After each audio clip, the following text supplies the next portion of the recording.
Eh bien, bonjour. On est de retour. J'espère que je sais que le micro dans la première partie était moins évident pour moi, là. C'est dommage, j'ai presque rien à dire dans la deuxième partie. Mais sinon, je vais faire du voice-over sur le webinaire, vous l'écouterez, ça va être mieux. Ben c'est ça. Donc, de retour de la pause, comme on disait, là, on va focuser davantage sur les aspects de droit corporatif et les aspects de litige. Et Naïm, je te laisse déjà commencer avec tout ça. Parfait. Merci beaucoup, Benoît. La question qu'on aimerait discuter avec vous pour débuter la deuxième partie, c'est qu'est-ce qui se passe quand on veut développer quelque chose conjointement? Ce qui est différent, évidemment, d'une situation où on veut simplement acheter l'innovation, mais on veut la développer conjointement. Alors, ça peut arriver dans divers cadres. Par exemple, peut-être qu'il y a un professeur dans une université qui a une expertise particulière dont vous voulez profiter et vous voulez avoir une entente avec cette personne-là. Ou ça peut être avec un tiers, une entreprise, disons, commerciale. Pour la question de l'université, encore là, je reviens toujours à la question de incentives, donc d'incitatifs. Je pense que c'est important de toujours voir quel est le but de la personne, qu'est-ce qui va aider la personne le plus possible de l'autre côté pour aligner vos objectifs communs. Quand on parle d'une université, moi, la chose qui me vient souvent à l'esprit, c'est l'expression qui est de publier ou périr. Publish or perish. Le problème avec nous, si on parle d'un secret commercial, c'est que to publish is to perish. Alors, comment est-ce qu'on peut faire pour s'organiser ensemble, pour respecter, disons, ce genre de choses? Thierry, je pense que tu as de l'expérience un peu dans le domaine. Si tu peux peut-être nous donner tes idées par rapport à ça. Oui. En fait, dans une vie antérieure, je ne parlerai pas pour le contexte de CAE, dans une vie antérieure, j'étais au bureau de la recherche d'une université montréalaise, pour s'arrêter là. Donc, ce que je peux donner comme peut-être information par rapport à ça. Ce qui est difficile, en fait, dans ce contexte-là, c'est, mettons, un professeur, justement, qui fait affaire avec une entreprise ou une autre université, c'est le côté... l'équilibre entre le secret commercial, l'information confidentielle, si on veut, et le savoir-faire. Donc, dans le fond, on a l'expérience d'un professeur qui, lui, veut publier, veut être capable de bonifier ses résultats de la recherche, mais en même temps, l'entreprise veut peut-être vouloir garder des secrets de commerce, ou même dans un contexte que le professeur veut garder certains secrets de commerce. Donc, c'est là qu'on ne peut pas lobotomiser les gens puis leur enlever ce qu'ils ont appris. Il y a toujours aussi le contexte qu'on dit on veut publier, mais publier quoi dans le fond? Je vais faire un parallèle avec le côté brevet. On peut avoir une solution brevetée qui va quand même être autour d'un secret commercial. C'est-à-dire que quel est le niveau de publication, qu'est-ce qu'on doit faire pour la rendre intéressante, cette publication-là? Donc, il faut, au préalable, avant même que le projet se mette en branle, c'est des choses qu'il faut discuter au départ. Il ne faut pas attendre d'être arrivé au délai de publication. Souvent, dans les contrats, on va voir qu'il y a 45 jours pour que l'entreprise révise, puis l'entreprise se rende compte que, mais non, ça ne peut pas sortir de nos murs, c'est impossible. Il faut déjà mettre des balises claires dès le départ. Merci beaucoup, Thierry. Et donc, qu'est-ce qu'on va mettre dans le contrat? J'imagine, si on travaille avec ou si on veut faire affaire avec une université ou un professeur, ça va être une partie importante du contrat. Et puis non seulement pour le professeur, mais aussi pour les étudiants à la maîtrise ou au doctorat qui ont peut-être encore plus besoin, eux, de publier pour justement pouvoir devenir professeurs et puis acquérir la notoriété qu'ils ont. La raison pour laquelle je pensais qu'on pourrait commencer avec cette question au début de la deuxième période, c'est que Montréal, à l'international, aime beaucoup se présenter comme un pôle de centre d'excellence, notamment pour la qualité de ses universités et tout et tout. Et donc, on a vraiment je pense, une chance à Montréal de pouvoir profiter de ce genre de choses-là. Alors, évidemment, dans un monde idéal, tout est dans le contrat, n'est-ce pas? Pour garder les choses simples.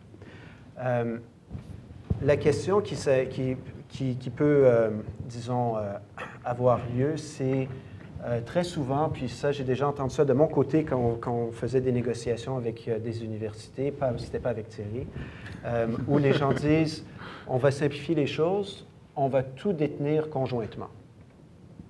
Alors, quand je dis on va tout détenir conjointement, Benoît et puis tous mes collègues en propriété intellectuelle viennent de tomber de leur chaise, parce que c'est quelque chose qui est tout à fait un cauchemar. En fait, c'est que la plupart des contrats de détention de propriété intellectuelle conjoints ne vont pas spécifier suffisamment en détail qu'est-ce qui arrive au cours de la vie de la propriété intellectuelle. Qui va payer pour l'obtention? Qui va avoir le droit d'usage? Est-ce qu'il y a une licence implicite, explicite? On peut tous les deux l'utiliser. Est-ce qu'on peut émettre des licences chacun de notre côté? Après ça, il y a un compétiteur sur la place publique qui met en place la technologie. Qui a le droit de poursuivre? Sous quelle base? Est-ce qu'il faut tous les deux être d'accord avant de poursuivre? Une université qui va aller poursuivre, c'est pas toujours dans la culture. Des fois, ça va bien, des fois, ça va moins bien. Donc, il y a tellement de détails à gérer. Puis quand on a une propriété conjointe, inévitablement, ça ralentit le processus d'affaires et finalement, on a manqué l'opportunité dans bien des cas. Moi, je dirais avec une analogie frappante quand on dit conjointe, on bâtit un projet, c'est comme bâtir une maison. Qui va avoir les clés de la maison à la fin? Si vous dites que c'est conjoint, mais qui va occuper quelle pièce, à quel moment, qui va avoir les droits de pouvoir y entrer, qui va avoir le terrain. Donc, pour s'éviter beaucoup de problèmes, c'est mieux d'avoir des bonnes balises en place. Ou sinon, carrément, puis ça, c'est la suggestion toujours, c'est d'établir dès le départ la valeur que ça pose pour chacun des intervenants et de résoudre ce problème de valeur-là dès le départ. Comme ça, il y a une seule des parties impliquées qui va ultimement avoir le contrôle complet sur la propriété intellectuelle. Je te laisse poursuivre. Oui, merci. Et donc, le fait de détenir conjointement ne règle pas le problème. Et la question la plus importante, je reviens à la base toujours. Mon secret commercial, s'il est divulgué, la valeur n'existe plus. La raison pour laquelle c'est important d'avoir un contrat écrit, c'est que la jurisprudence ne va pas nécessairement vous donner une alternative qui va être aussi forte et aussi bonne qu'un contrat bien rédigé pour vous assurer que ce secret commercial qui a été développé conjointement va avoir les balises nécessaires. Alors, je vais vous donner quelques exemples, puis ces exemples vont... je vais vous donner quelques exemples qui vont attirer, merci... je ne sais pas où tu es rendu. Es-tu à la bonne slide? Je suis rendu à la jurisprudence. Alors, en gros, c'est exactement ça. Merci beaucoup. Alors, vu l'état de cette jurisprudence, la meilleure des choses, c'est d'avoir un contrat écrit. Pourquoi? Parce que c'est difficile, très difficile, de trouver une autre cause d'action, que ce soit en droit civil ou en common law, qui nous permettrait de dire, je n'avais pas un contrat qui était bien écrit, mais selon les usages ou autrement, il y a une théorie qui fait que les personnes devraient garder les choses confidentiellement. Alors, qu'est-ce que ça veut dire? On sait tous qu'un administrateur a une obligation fiduciaire, une obligation de loyauté, etc., envers l'entreprise. Est-ce qu'on pourrait dire que deux co-entreprises qui travaillent ensemble pour un appel d'offres conjoint ou qui vont développer quelque chose ensemble dans le cadre d'une nouvelle possibilité, est-ce qu'il y a une obligation fiduciaire entre ces deux personnes-là? La réponse, en gros, c'est qu'à moins de circonstances très particulières, ce n'est pas le cas. Et je vais vous donner quelques exemples qui, moi, m'avaient surpris, très honnêtement, quand on avait regardé ça un peu de plus près. Donc, dans l'affaire Visagie contre TVX Gold de la Cour d'appel de l'Ontario, il y avait eu deux compagnies minières qui avaient conclu une entente ensemble. Une personne avait des lieux qui étaient très intéressants et une autre personne avait la technologie pour voir, est-ce que c'est un bon endroit où est-ce qu'on peut, pour développer peut-être to mine this. Et l'idée dans tout ça, c'était de voir s'ils pouvaient ensemble acheter une entreprise. L'accès a été donné. Finalement, le RFP n'a pas marché parce qu'ils ont décidé de plus continuer ensemble dans le cadre de ce RFP. Et la personne qui avait eu accès a pris les données, puis l'a utilisé pour acheter par lui-même l'entreprise après.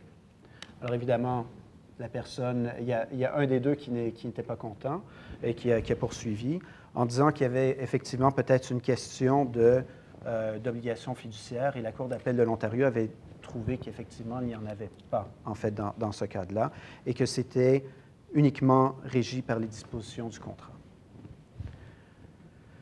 Est-ce qu'on pourrait dire, évidemment au Québec, ou même dans d'autres juridictions, est-ce qu'on pourrait dire, oui, dans le contrat, j'ai ce qui est explicite, mais j'ai aussi ce qui est implicite? Est-ce qu'on peut parler des usages de l'industrie pour dire que, dans une situation en particulier, j'ai une obligation qui fait que, clairement, ce qui a été développé conjointement ne devrait pas être utilisé sans le consentement des deux personnes? Et on a un exemple aussi de l'Ontario, Hub Financial contre Molinaro. Ici, on n'est pas dans une situation de haute technologie, c'est deux courtiers en assurance qui s'étaient associés à un courtier principal. Il y avait une question de liste de clients qui avait été développée ensemble, donc conjointement. Et évidemment, les deux sont partis et puis ont décidé de solliciter ces clients. Et malheureusement, ils avaient le droit de le faire, malheureusement, heureusement pour eux, mais malheureusement pour l'autre. Et donc, rien dans l'entente entre les parties, la nature de leur relation ou leur comportement ne créait une obligation de confidentialité. Et il y a souvent dans la jurisprudence des batailles d'experts sur est-ce que vraiment c'est un usage, est-ce que c'est quelque chose qui est tellement répandu dans l'industrie qui fait que c'est clair qu'il y avait une obligation implicite. Et ce n'est pas quelque chose qui est facile. Si vous allez voir Alexandre avec ça, il va vous dire ça va prendre plus de temps. Et puis, il préférera peut-être que j'ai passé plus de temps dans mon contrat pour lui faciliter la tâche plus tard. Pour l'approche aux États-Unis puis au Royaume-Uni, pour vous donner un autre exemple, Lockheed Martin contre Raytheon Company. Donc, dans cette affaire, Lockheed voulait empêcher l'utilisation par Raytheon d'informations qui avaient été développées encore là dans le cadre d'une coentreprise. Et le contrat parlait de restrictions d'utilisation puis de divulgation, mais c'est uniquement avec les tiers. Et il n'y avait rien dans le contrat qui parlait de ce qui se passe entre les deux entreprises qui formaient cette coentreprise. Et malheureusement, en regardant le contrat et puis toutes les circonstances, disons que il n'y avait pas eu possibilité justement de restreindre la divulgation de cette information. Un dernier exemple, qui est un exemple qui est plus PME, mais qui est très important. Donc, disons que vous êtes chacun et chacune assis à une table et assises à une table. Disons que vous décidez de partir en entreprise avec vos voisins et vos voisines de la table. Et alors, à qui appartient l'information qui est développée conjointement entre vous pendant que vous êtes en train de négocier votre convention entre actionnaires, pendant que vous êtes en train de préparer un plan d'affaires, pendant que vous êtes en train d'aller voir peut-être des investisseurs pour financer votre projet qui est en devenir.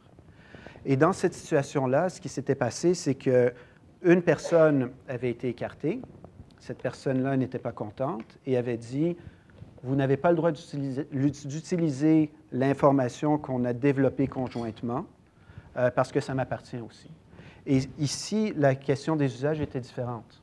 Alors, la Cour avait trouvé que pour les usages, c'était tout à fait normal que dans le cadre d'un développement d'une entreprise, puis des négociations au début, que les partenaires d'affaires, les associés, les actionnaires, des fois, c'est possible qu'ils changent selon le développement du plan d'affaires.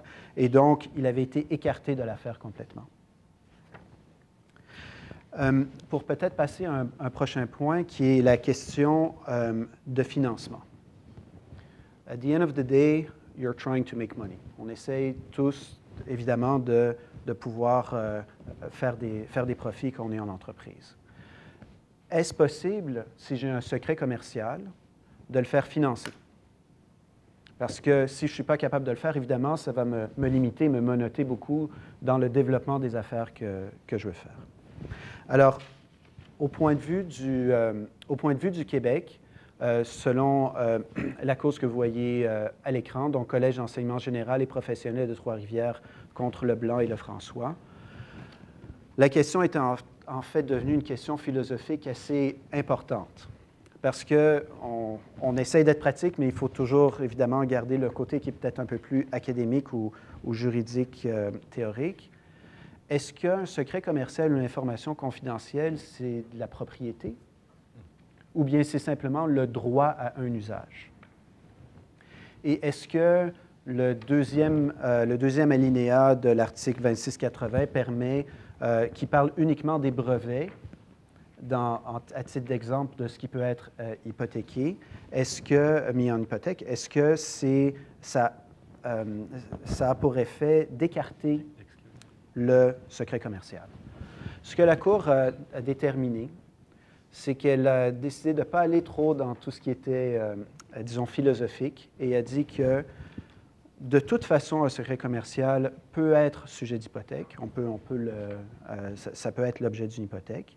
Par contre, il va falloir faire attention à la rédaction, parce que selon, effectivement, si on le voit comme un droit de propriété ou qu'on le voit comme un usage, et l'article en particulier qu'on va utiliser, à ce moment-là, il faut faire attention, et la manière de mettre en œuvre ce financement va changer aussi.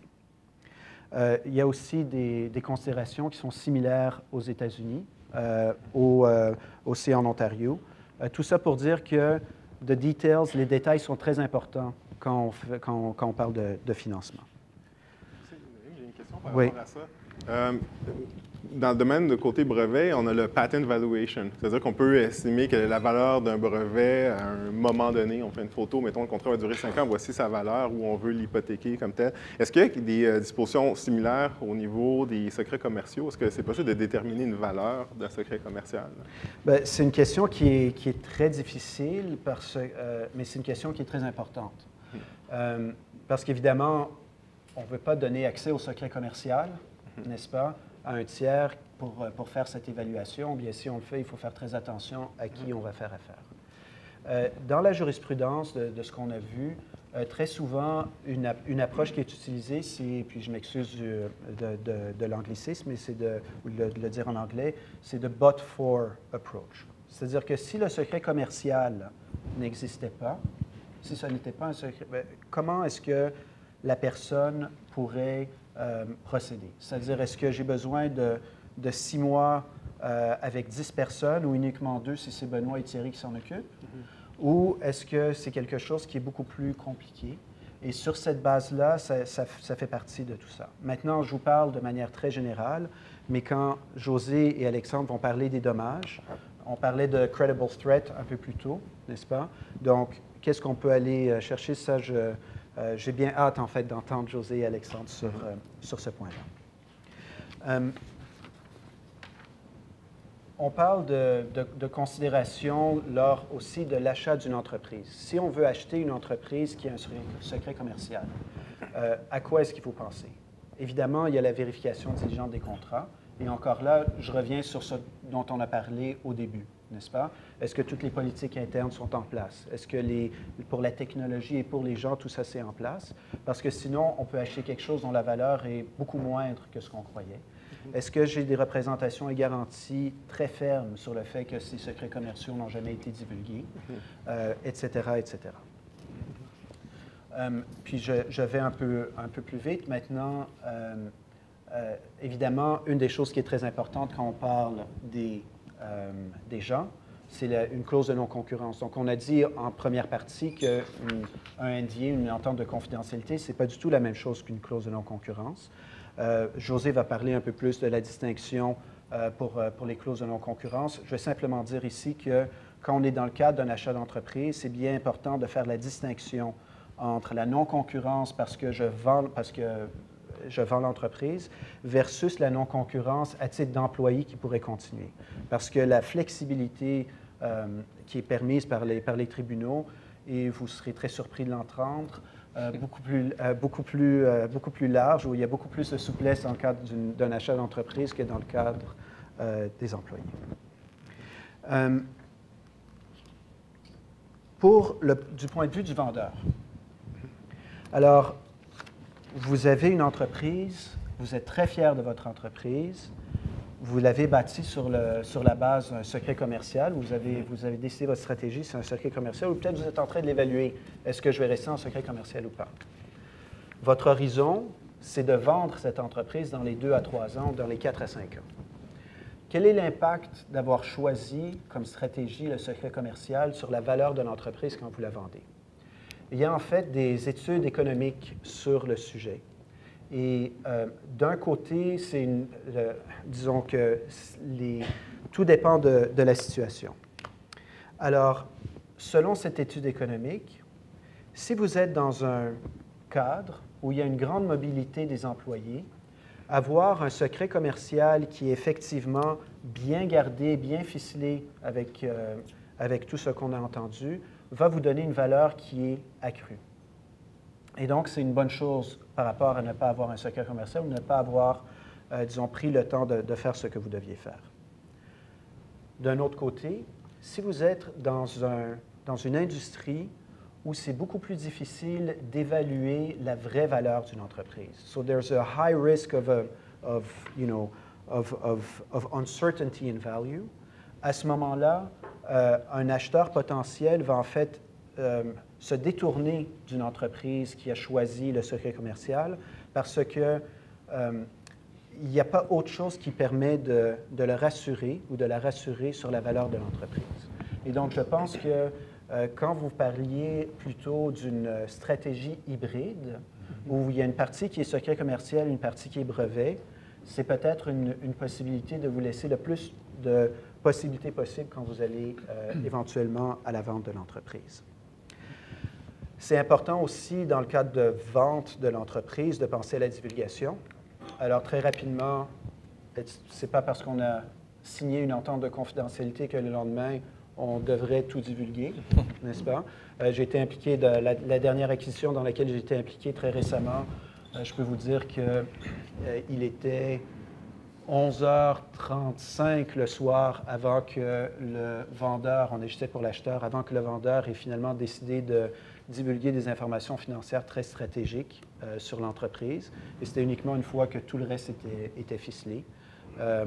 Donc, il faut vraiment le faire par étapes. Et l'autre chose, c'est pour l'évaluation du secret commercial. Si vous êtes un vendeur, peut-être vous pouvez penser à il y a des concepts de clean teams ou de black box ou des concepts de tiers qui peuvent faire des vérifications, qui peuvent vous aider à ne pas divulguer le tout. Alors, suite à ça, on a parlé beaucoup on a parlé de la technologie, on a parlé des gens, mais on ne peut pas parler des gens sans parler des employés et de ce qui se passe quand, malheureusement, le contrat n'est peut-être pas parfait. Alors, Josée, si tu pouvais nous en parler, s'il te plaît. Oui, donc on va se transporter du côté du droit du travail. Je vais juste, c'est pas parce que c'est pas joli, c'est parce que je veux pas. Mais pendant que tu fais ça, j'ai une question pour Naïm. Ben, allez-y. En fait, je me demandais, si on n'est pas acheteur, puis on n'est pas vendeur, mais on est un licencié. Moi, j'ai un licencié, puis ça me prend le secret commercial, ça me prend quand même une définition de secret commercial pour pouvoir l'opérer, puis pouvoir vendre des produits. Comment que ça se passerait dans ce cadre-là? Je te dirais, en fait, c'est que si j'agis du côté du licensor, donc du concessionnaire de licence, je ne voudrais pas licencier mon secret commercial. Ce que je voudrais faire, c'est, j'ai mon secret commercial, la manière de préparer quelque chose, puis ensuite j'ai ce qui va devenir public, et ce qui va être public, l'équivalent d'un code objet par rapport à un code source ou autrement.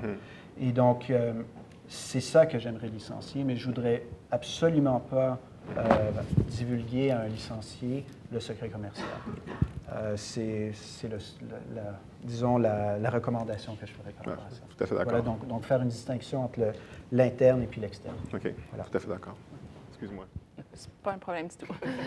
Donc, si on revient en fait, on en vient au droit du travail, le secret commercial va être abordé de façon globale comme étant inclus dans les informations confidentielles auxquelles un employé va avoir accès dans le cadre de son emploi.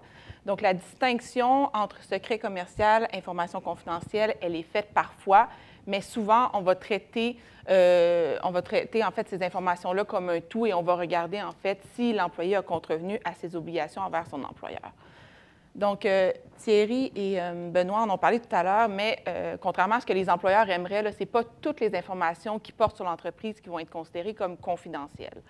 Donc, l'information qui est connue dans le milieu propre à l'entreprise ou qui est accessible facilement, on pense à Internet ou même par le biais des clients d'un employeur, ne sera pas considérée comme de l'information confidentielle dans le cadre de la relation d'emploi. Et donc, à l'inverse, l'information qui est difficile à acquérir ou à reconstituer va tendre là, à être reconnue comme étant confidentielle par les tribunaux. Je vous ai mis des exemples ici dans notre présentation. On parle, par exemple, des états financiers qui seraient non publiés, des listes de clients. Et les listes de clients, ça revient énormément dans la jurisprudence. C'est souvent le nerf de la guerre quand les employés quittent pour des concurrents.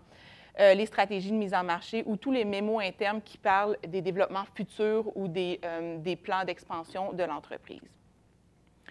Pour illustrer, en fait, comment les tribunaux vont déterminer dans un contexte d'emploi si l'information est confidentielle ou non, on a retenu 2 exemples jurisprudentiels. Le premier, c'est une décision qui avait été rendue dans l'affaire Improtech où, en fait, un employeur cherchait à empêcher un ex-employé d'utiliser chez son nouvel employeur les renseignements que lui considérait comme confidentiels. Donc, la fonction qui était occupée par l'employé en question en était une de directeur des ventes dans une entreprise spécialisée dans le secteur de l'imprimerie. Donc, ce que l'employeur venait prétendre ici, c'est que, à titre de directeur des ventes, l'employé avait accès aux méthodes de travail ainsi qu'aux secrets qui étaient qualifiés dans l'industrie de l'imprimerie, aux particularités de cette industrie-là. Et ce que l'employeur prétendait, c'est qu'il disait, dans le fond, cet employé-là a eu accès à toutes nos tactiques pour nous permettre d'être agressifs sur le marché et d'aller chercher la clientèle. Et donc, c'est ce qui avait été mis en preuve devant le juge. Et ce que le juge va conclure, en fait, c'est que l'approche de l'employeur en question en était une, somme toute, assez simple, c'est-à-dire d'être très agressif en offrant un service de qualité à la clientèle et une technologie de pointe. Donc, quand on le vulgarise de cette façon-là, il n'y a pas d'information confidentielle. Évidemment, oui, l'employé a appris des techniques pour faire concurrence alors qu'il était à l'emploi, mais il ne s'agit pas d'un avantage qu'il ne pouvait utiliser au profit d'un nouvel employeur. Et donc, la Cour a conclu qu'il n'y avait rien de confidentiel à protéger et que l'employé pouvait tout à fait utiliser les tactiques qu'il avait apprises chez un nouvel employeur. Dans la deuxième décision, qui est la décision rendue dans DLC Construction, au contraire, l'employé occupait un poste, un titre d'estimateur dans une entreprise de construction. Donc, c'est lui qui préparait toutes les soumissions. Donc, vous savez, les soumissions, les appels d'offres, évidemment, dans ce contexte-là, la Cour a dit, évidemment, le contenu des soumissions qu'il a fait pour son ancien employeur fait partie du domaine confidentiel là, et il ne peut l'utiliser pour son propre compte ou pour le profit d'un nouvel employeur suite à la fin de son emploi. Au niveau du secret commercial comme tel, évidemment, la définition en droit du travail va rejoindre celle que Benoît et Thierry ont abordée plus tôt. On parle de formules chimiques, de recettes, de procédés de fabrication. Évidemment, les secrets commerciaux, généralement, ça va être seulement quelques employés clés et névralgiques dans l'entreprise qui vont y avoir accès. Et ce qui est surtout intéressant ou important à retenir pour les employeurs, c'est comment les tribunaux vont identifier une information comme étant un secret commercial et donc confidentiel. La Cour va utiliser, ou les tribunaux vont utiliser 7 critères, en fait, et c'est comme employeur ce que vous devez garder en tête lorsque vous voulez vous assurer qu'une information qui est pour vous confidentielle ou qui constitue un secret commercial va être traitée comme telle par les tribunaux au moment venu. Donc, on parle premièrement de la mesure dans laquelle l'information est connue à l'extérieur de l'entreprise et ça rejoint le caractère là, public ou non. La mesure aussi dans laquelle l'information est connue au sein des employés et également des autres partenaires d'affaires ou des autres personnes qui gravitent autour de l'entreprise. L'étendue des mesures prises par l'employeur pour protéger le secret des informations. La valeur des informations, non seulement pour l'employeur, mais également pour les concurrents. Quelle serait la valeur de cette information-là si elle venait à être entre les mains des concurrents? les montants d'argent qui ont été engagés par l'employeur pour le développement de ces informations-là et la facilité ou encore la difficulté avec laquelle les informations peuvent être correctement acquises ou reproduites par d'autres personnes. Et finalement, si le titulaire du secret, on parle ici de l'employeur, et le preneur du secret, généralement l'employé, vont avoir traité l'information comme étant secrète et confidentielle. Donc, en résumé, en droit du travail, je vous dirais que l'information confidentielle ne sera pas généralement un secret commercial, mais tout secret commercial va être considéré comme étant de l'information confidentielle. Comme employeur, ce que vous voulez faire pour protéger votre entreprise, dans un premier temps, c'est cibler les employés qui sont des employés clés et qui ont un accès privilégié à vos informations et qui, donc, peuvent vous causer un tort important s'ils venaient à vous concurrencer, soit par le biais d'une entreprise qui le démarrerait eux-mêmes ou en quittant pour un concurrent. Donc, le scénario idéal dans lequel on se retrouve à peu près jamais, nous, en litige, c'est celui où, en fait, l'employé clé en question là, a signé une entente de confidentialité au moment, généralement dans un contrat d'emploi, au moment de son embauche, concernant l'accès aux informations confidentielles. Et si, évidemment, le poste de l'employé le justifie, et je vais en revenir, il a également signé une clause de non-concurrence qui va, en fait, le limiter dans sa possibilité de quitter pour un concurrent suite à la fin de son emploi. Si on débute par la clause de non-concurrence, c'est un outil qui peut être fort utile pour l'employeur afin de limiter en amont la possibilité qu'un employé non seulement divulgue ses informations confidentielles, mais carrément mette au profit d'un concurrent l'expérience qu'il a acquise chez l'employeur. Par définition, donc, une clause de non-concurrence va être une clause par laquelle un employé va s'engager, advenant son départ de l'entreprise, à ne pas travailler soit à son compte ou pour le compte d'un autre employeur dans le même secteur d'activité. L'article 2089 du Code civil énonce les critères qui sont assez stricts pour la validité d'une clause de non-concurrence. Et la raison est simple, c'est que vous venez limiter, en fait, la possibilité de l'employé de gagner sa vie, littéralement, suite à la fin de son emploi chez vous. Donc, c'est sûr que les tribunaux vont scruter ces clauses-là avec attention pour s'assurer qu'elles ne sont pas abusives pour l'employé.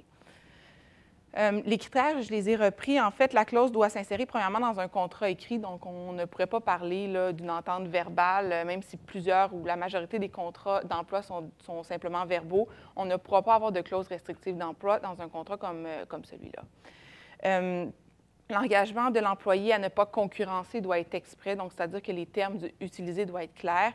Et la clause doit être limitée sous 3 aspects. Elle doit être limitée quant à la durée de temps pendant laquelle l'employé ne pourra pas faire concurrence, quant au lieu, donc le territoire où il ne pourra pas faire concurrence, et quant au genre de travail qu'il ne pourra effectuer.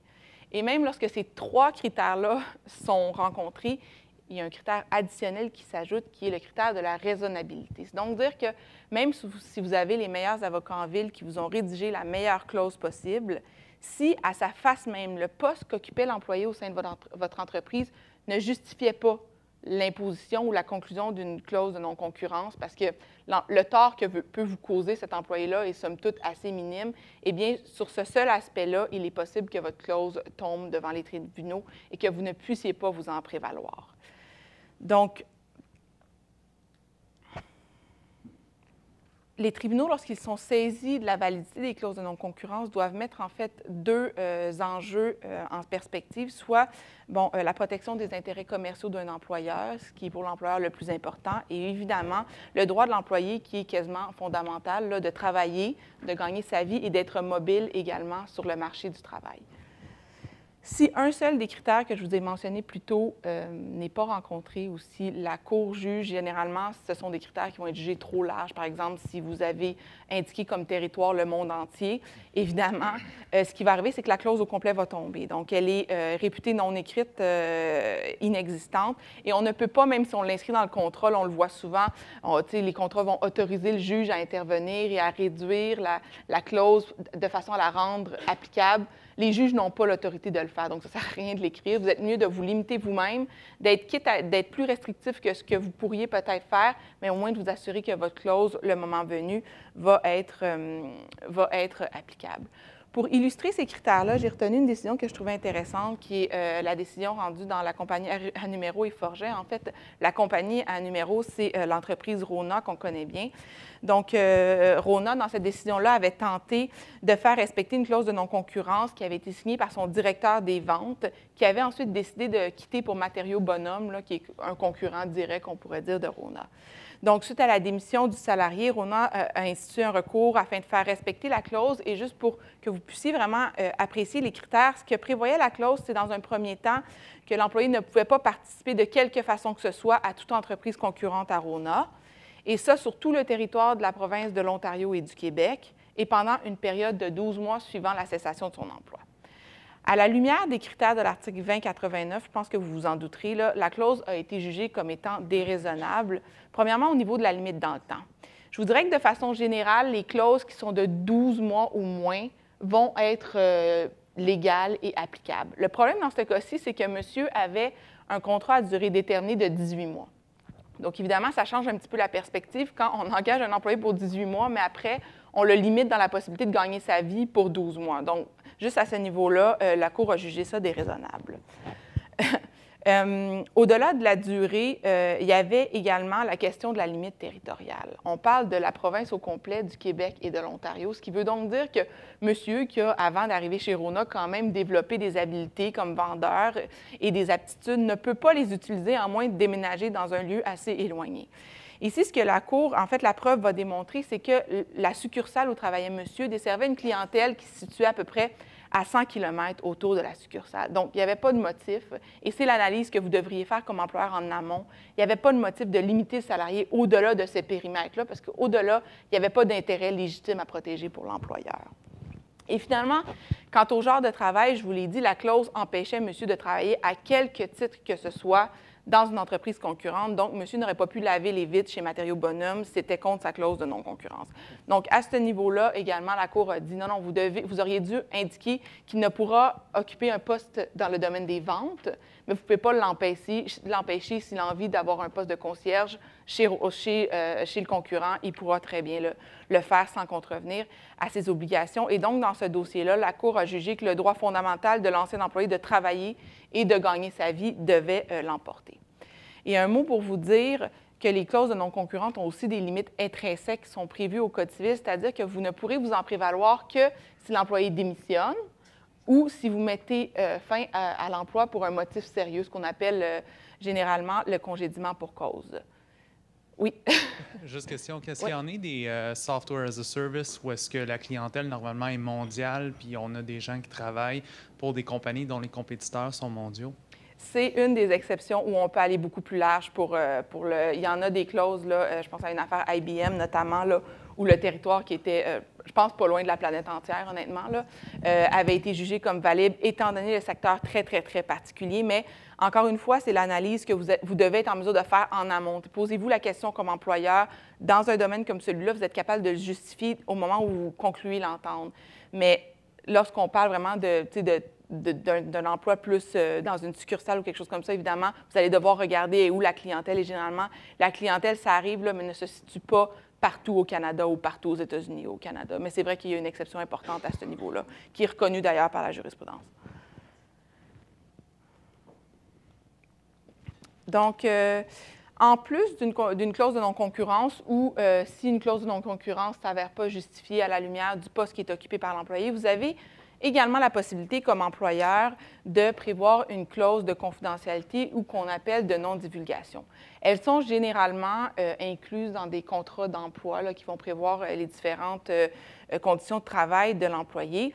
Et même si elles ne sont pas traitées comme telles au Code civil du Québec, la jurisprudence va appliquer les mêmes critères que ceux qui sont prévus à 2089. Et c'est un peu surprenant parce que 2089 fait vraiment référence à la clause de non-concurrence, mais au niveau surtout de la raisonnabilité. C'est-à-dire que même s'il s'agit d'une clause qui empêche simplement l'employé de divulguer l'information confidentielle suite à la fin de son emploi, bien, généralement pendant et après son emploi, elle va devoir répondre à un critère de raisonnabilité.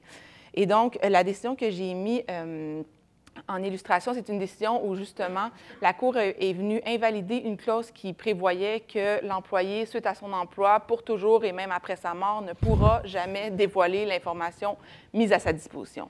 L'entreprise, c'était une entreprise de gestion de personnel. Dans le fond, l'information dont on parlait, c'était des listes de clients, des listes de services. Dans ce dossier-là, en fait, la Cour a dit c'est pas vrai que vous pouvez faire survivre pour des informations comme celle-là l'obligation de confidentialité à vitam aeternam. Et donc, étant donné qu'elle n'est pas limitée dans le temps, elle est invalide et jugée comme inexistante. Évidemment, c'est là qu'il va y avoir des adaptations selon l'importance et les mesures prises. Et on revient toujours aux mêmes éléments. Si vous avez mis les mesures en place pour démontrer l'importance de cette information-là chez vous comme employeur, si on parle de la fameuse recette de Coca-Cola, il est bien possible que vous puissiez être en mesure de démontrer que c'est à vie, que l'employé s'est engagé à ne pas la divulguer, mais il y a une marge entre un secret commercial de cette nature-là et une liste de clients qui, de toute façon, dans le temps, a une durée de vie, somme toute, assez limitée, là. Et donc, c'est les deux moyens, je vous dirais, qui sont les plus efficaces pour protéger l'employeur, même si, évidemment, il en existe d'autres au niveau notamment de la non-sollicitation. Et j'avais envie de demander à Thierry, étant donné justement là, le nombre d'employés importants chez CAE, comment vous gérez justement la protection de vos renseignements confidentiels au niveau de votre relation avec les employés chez CAE? Au niveau de la relation avec les employés, chaque employé signe une convention d'emploi, c'est-à-dire au niveau de la confidentialité, au niveau de la non-concurrence aussi. Donc, c'est sûr que c'est bien beau signer un contrat parce que c'est sûr qu'on a un employé qui commence, il est bien content, il signe son contrat, puis tout est beau et il en garde peut-être une copie qu'on lui a quand même donnée, c'est certainement.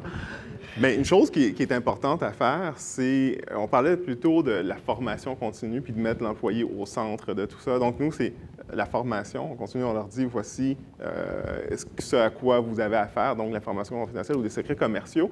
Mais aussi, une autre chose, c'est de tourner ça positivement. Parce que nos employés vont à des trade shows, vont à des conférences, participent à certains événements. Donc, c'est de voir à travers leurs yeux, leur donner une responsabilité qui sont, les gardiens de notre information confidentielle, les secrets commerciaux, mais aussi c'est eux qui sont capables de percevoir si quelqu'un d'autre les utilise à mauvais escient. Donc, c'est de les mettre au centre, tout ça, de les mettre de côté positif. L'autre chose aussi, c'est de savoir ce sur quoi nos employés ont travaillé. Dans le fond, sans être un Big Brother, c'est les employés travaillent, on a 8500 à travers le monde, savoir quels projets ils ont été attitrés, puis aussi quelle importance est de leur travail. Il y a aussi la possibilité, je dirais, si je pense bien, au niveau entrevue de sortie aussi. Tout dépendamment de l'importance du travail de l'employé, c'est de savoir ce à quoi il a touché, mais aussi de faire certains rappels. Parce qu'encore une fois, un contrat est là, mais des rappels et leur verbaliser est encore plus percutant. Donc, je vous l'ai dit, le scénario idéal, c'est celui où l'employé a signé une clause de non-concurrence, une clause de non-sollicitation, une clause de confidentialité, mais malheureusement, c'est rarement le cas pour le motif que la majorité des contrats d'emploi au Québec sont des contrats verbaux. Donc, évidemment, on ne pourrait pas avoir des clauses restrictives d'emploi dans des contrats qui sont verbaux. Et donc, si, comme employeur, vous n'avez pas la possibilité de vous appuyer sur de telles clauses, pas de panique, ou en fait, pas trop de panique, vous avez quand même la possibilité de vous prévaloir de l'obligation générale de loyauté qui est prévue à l'article 2088 du Code civil du Québec. Donc, l'obligation de loyauté, elle s'applique à tous les employés, peu importe les fonctions qu'ils occupent, sauf qu'elle va être modulée justement en fonction de l'importance des responsabilités et le contact que ces employés-là aux informations privilégiées de l'employeur. Ce que va venir faire l'obligation générale de loyauté, en fait, c'est qu'elle empêche, d'une part, l'employé, tant pendant que pendant une durée raisonnable après l'emploi, de nuire indûment à son employeur. On peut parler de tout ce qui pourrait porter atteinte à la réputation de l'employeur, mais également va l'obliger à un devoir de discrétion et de confidentialité par rapport à l'information qui a été mise en sa possession dans le cadre ou à laquelle il a eu accès dans le cadre de son emploi. Donc, l'obligation de loyauté, elle existe. Le côté pratique, c'est sans qu'il ne soit nécessaire que l'employé l'accepte ou y souscrive par écrit. Donc, elle existe peu importe le poste occupé par l'employé. Et même dans l'éventualité où vous aviez là, été proactif et aviez fait signer une clause de confidentialité, une clause de non-concurrence qui, en bout de ligne, s'avère invalide parce qu'il ne rencontre pas les critères qu'on vient d'aborder, bien, vous pourrez toujours vous rabattre comme employeur sur l'obligation générale de loyauté. Elle vise, bon, tout salarié, et évidemment, on va trouver des modulations en fonction du poste occupé. Où le nerf de la guerre au niveau de l'obligation de loyauté, c'est que le Code civil dit qu'elle survit pendant une période raisonnable suite à la fin de l'emploi. Évidemment, vous vous en doutez, les tribunaux ont eu à traiter énormément de la question « quelle est cette période raisonnable ?» au cours de laquelle, comme employeur, je peux m'attendre à ce que mon ancien employé, qui est sûrement rendu chez mon plus grand concurrent aujourd'hui, va respecter son obligation de loyauté. Les employeurs auraient bien aimé qu'on puisse étendre cette obligation à plusieurs années suivant la fin de l'emploi, mais ce que la Cour d'appel est venue établir, c'est que, évidemment, il n'y a pas de durée fixe parce que ça dépend du poste occupé par l'employé, mais tout au plus, l'obligation de loyauté va survivre quelques mois. Donc, c'est faux comme employeur de penser que ça nous donne une protection suffisante à long terme. Ça nous donne une protection vraiment peut-être dans les mois qui vont suivre la fin d'emploi. Et dans cette affaire-là, qui était à laquelle je réfère, c'est l'affaire Dion qui avait été rendue en 2012 par la Cour d'appel. En fait, l'employeur tentait d'obtenir par la Cour d'appel une injonction pour que trois de ses employés qui avaient quitté ne puissent pas concurrencer pendant une période de 15 mois suivant la fin d'emploi. On est dans une situation où il n'y a pas de clause de non-concurrence. Il avait quand même obtenu, l'employeur, en cour supérieure, une interdiction pour ces employés-là de concurrencer pendant 3 mois, ce qui était quand même pas si mal, mais lui demandait que ce soit étendu à une période de 15 mois, étant donné la sensibilité des informations avec lesquelles ces employés-là avaient été en contact. Et ce que la Cour va venir dire, c'est que, bon, évidemment, elle va refuser la requête de l'employeur et elle va dire que sous réserve de l'obligation de loyauté, qui a quand même ses limites, le principe de la libre concurrence en droit du travail est un principe fondamental. Et donc, un ancien employé est libre de concurrencer librement, et on dit même vigoureusement et énergiquement son ancien employeur sans que cela ne soit une contravention à son obligation de loyauté. Et c'est cet élément-là qui, parfois, pour les employeurs, peut être difficile à comprendre. Ce que l'obligation de loyauté va empêcher de faire, c'est de faire de la concurrence déloyale. C'est-à-dire que si moi, je quitte un employeur pour un concurrent, avec les listes de prix et les listes de clients, pour contacter systématiquement ces clients-là pour le compte de mon nouvel employeur en offrant des prix moins élevés parce qu'évidemment, j'ai la liste de prix. Là, évidemment, j'ai un avantage déloyal sur mon ancien employeur et ça va être de la concurrence déloyale qui va contrevenir à mon obligation de loyauté. Outre les fonctions qui sont occupées par le salarié, qui vont venir faire varier l'intensité de l'obligation, il y a évidemment la particularité des informations avec lesquelles l'employé a été en contact, les motifs et le contexte du départ de l'employé. Quand on a souvent des situations où l'employé va non seulement quitter chez un concurrent, mais va amener 3, 4, 5, 6 collègues avec lui. Évidemment, ce n'est pas des facteurs qui sont très sympathiques pour l'employé lorsqu'après ça, il y a un recours qui est entrepris. Et également le secteur dans lequel évolue l'employeur et le niveau de la concurrence dans ce secteur-là.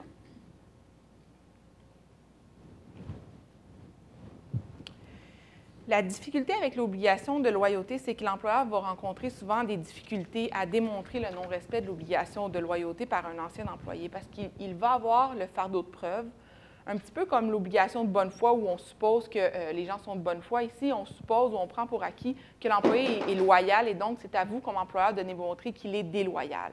Il va falloir, premièrement, démontrer que l'employé avait accès à de l'information qui était confidentielle et on en revient aux critères que j'ai abordés plus tôt sur qu'est-ce qui est confidentiel et qu'est-ce qui ne l'est pas, même si moi, comme employeur, je suis bien persuadée que mon information est privilégiée. Souvent, elle ne l'est pas dans une industrie particulière. Et ensuite, on va devoir démontrer que l'employé a utilisé ou divulgué cette information-là en contravention de son obligation de loyauté. Donc, c'est très, très difficile à démontrer pour l'employeur. Et en cas de doute, vous vous en douterez, étant donné que la nature de cette disposition-là, les tribunaux vont interpréter l'article 2088 de façon restrictive. Parce qu'on dit, en fait, la survie d'une obligation contractuelle au-delà de la vie du contrat d'emploi est exceptionnelle en droit civil. Et donc, en cas de doute, si on n'a pas de preuves concluantes, on va conclure qu'il s'agit de concurrence dans un libre marché. Et finalement, l'élément qui est important de comprendre pour les employeurs, parce qu'il y a beaucoup de litiges qui vont se jouer autour de cette problématique-là, je vous dirais, c'est que la ligne est souvent mince entre, d'une part, les renseignements confidentiels qui appartiennent à l'entreprise et qui, oui, sont protégés par l'obligation de loyauté, et d'autre part, les connaissances personnelles que l'employé va acquérir, qui font partie de lui. Donc, ses attitudes, ses compétences que, oui, il a appris chez l'employeur, mais qu'il est en droit de mettre au profit d'une nouvelle entreprise. Donc, la tentative d'un employeur de protéger son information confidentielle peut donner lieu à différents litiges. Et Alexandre, une fois que l'employeur réalise qu'un employé va probablement divulguer l'information confidentielle ou les secrets commerciaux auxquels il a eu accès dans le cadre de son emploi, que doit-il faire pour réagir rapidement? Alors, pour répondre à ta question, José, revenons à notre ami Thierry chez CAE. Thierry est sur le terrain de soccer le soir, il est 7 heures, et il reçoit un appel d'un VP exécutif qui lui dit « Thierry, on a un problème, un employé clé, celui qui détient les codes de notre simulateur, vient quitter pour la compétition. » Alors, c'est la panique, mais il y a une lueur d'espoir. Thierry connaît d'excellents avocats chez Garling WSG. Alors, Thierry, quel est ton premier réflexe? Bien, mon premier réflexe, c'est de savoir ce à quoi... Excuse-moi, je suis encore en train de me remettre de la présentation de la question. Écoute, mon premier réflexe, c'est de savoir dans quel contexte cet employé-là travaille, quelle est l'information auquel il a eu accès. C'est de savoir aussi quel est le compétiteur, quel dommage ça pourrait nous faire. Cet employé-là quitte, est-ce qu'il a quitté? C'est de fermer tous ses accès aussi, de contacter IT. Je contacte bien sûr ma collègue Maryse Barbeau par rapport à ça. Ça, c'est mon premier réflexe. À 7h05, là, je m'en remets, puis je respire, puis je regarde ma fille compter un but en même temps. C'est parfait. Donc, c'est un excellent premier réflexe d'aller chercher l'information, de te renseigner, d'essayer d'avoir le plus d'informations possible. Et après, ton deuxième réflexe, bien entendu. Mon deuxième réflexe, c'est que là, il va être rendu à peu près 10h30 le soir. Je vais avoir pris le temps de souper. Puis là, étant donné que je me dis, bien, je connais Alex, que je vais appeler Alex, il est dans ma liste de numéros de téléphone, et je le contacte pour avoir plus d'informations et savoir comment me prémunir par rapport à certains dommages. Excellent deuxième réflexe. Parfait. Donc voilà. Donc, vous vous trouvez dans cette situation, tu te trouves dans cette situation-là. Essentiellement, à ce stade-là, il y a potentiellement deux recours qui vont s'appliquer. D'abord, un recours en injonction qui te permet d'agir en amont et d'empêcher la divulgation du secret ou de la faire cesser. Et le recours qui est aussi connu comme étant l'arme nucléaire, c'est l'ordonnance Anton-Pillar. L'ordonnance Anton-Pillar, c'est essentiellement une perquisition dans un contexte civil. Ça te permet de débarquer chez ton ancien employé et d'aller saisir chez lui, avec l'aide d'un huissier, même la police, des documents qui t'appartiennent, qu'ils soient des documents physiques ou sur support informatique, et le tout dans le but de prévenir leur destruction. On va en parler un petit peu avec des exemples plus tard. Mais si, malheureusement, il est trop tard et que ton secret est dévoilé, que tu n'as plus recours à l'injonction ou l'ordonnance Anton-Pillar, à ce moment-là, il y a le recours en dommages dont José va nous parler. Mais revenons à ton employé, Thierry, qui a quitté pour un compétiteur. Il détient des codes de ton simulateur et il est possible que tu n'aies pas la preuve qu'en raison de son nouvel emploi, il va nécessairement divulguer des secrets à son nouvel employeur. Tu as aussi possiblement pas signé de clause de non-concurrence, mais tu nous as dit que tu étais très diligent à cet égard, mais on ne sait jamais, il se peut qu'une clause de non-concurrence n'ait pas été signée. Ça ne veut pas dire que tu es sans recours. Il y a, comme vous voyez à l'écran, cette doctrine de la divulgation inévitable, c'est-à-dire que même si l'employé est de bonne foi et qu'il n'a pas l'intention de divulguer ou d'utiliser les secrets commerciaux de son ex-employeur, il peut, dans le cadre de ses nouvelles fonctions chez le compétiteur, lui être impossible de respecter cette obligation de loyauté. C'est-à-dire qu'il utilisera inévitablement l'information confidentielle et les secrets commerciaux qu'il a acquis dans le cadre de ses nouvelles fonctions. Donc, la doctrine permet d'atténuer, si on peut dire, le fardeau de preuve de l'ex-employeur, car il n'a pas à prouver que l'ex-employé a posé des gestes de concurrence déloyale. Il suffit d'établir que l'employé ne pourra faire abstraction des informations confidentielles qu'il a acquises dans le cadre de son emploi chez toi. Donc, c'est une doctrine qui a été élaborée aux États-Unis dans une décision qui est parfois reprise même au Québec, qui est l'affaire PepsiCo contre Redmond. Il s'agit d'une affaire dans laquelle Pepsi demande une injonction pour interdire à son directeur général des ventes d'exercer des fonctions auprès d'un compétiteur principal qui était Quaker Oats. Alors, dans ce cas-ci, le directeur des ventes connaissait toutes les stratégies, les plans de marketing, les stratégies d'affaires, les objectifs financiers, les stratégies de fabrication, de production, etc. de Pepsi, et il allait participer à des décisions en matière de marketing chez Quaker. Pepsi n'a pas prétendu que des secrets commerciaux avaient été volés, mais plutôt que dans son nouveau rôle, l'employé allait nécessairement divulguer, il serait inévitable que cet employé divulguerait les informations dans le cadre de la stratégie de marketing chez Quaker et anticiperait les stratégies de Pepsi puisqu'il les connaissait toutes.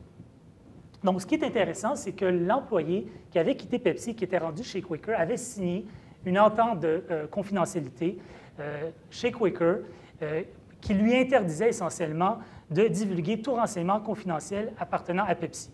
La Cour a néanmoins conclu qu'il existait un danger d'appropriation illicite des secrets commerciaux et a donc accordé l'injonction et a interdit à l'employé de travailler pendant 6 mois chez Quaker et de divulguer les secrets commerciaux. Et la décision a été confirmée en appel. Donc, c'est un principe qui a été souvent utilisé dans différentes juridictions américaines. D'autres, comme la Californie, l'État de New York ou la Floride, n'ont pas adopté cette doctrine en raison des restrictions qu'elle apporte à la liberté de commerce. Et c'est également le cas pour les tribunaux ontariens.